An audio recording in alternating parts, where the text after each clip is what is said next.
कोणाला वाटेल त्यांनी त्या ठिकाणी सुशोभीकरणाच्या नावाखाली रस्ता अरुंद करायचा, नागरिकांना चालण्यासाठी रस्ता ठेवायचा नाही, अशी आज परिस्थिती झालेली आहे।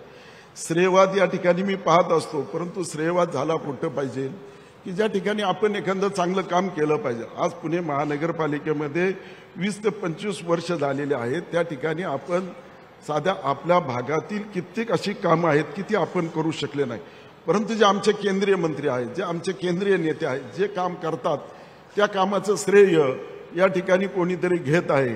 मी खासदार लेवलच्या याला मान्य करू शकतो, परंतु कोणीतरी जातो फोटो सेशन करतो आणि हे माझ्या पाठपुराव्याला यश आहे असं म्हणून या ठिकाणी अशा प्रकारचा नागरिकापर्यंत भ्रमनिरास करून देण्याचं काम या ठिकाणी चाललेलं आहे, हे योग्य नाही।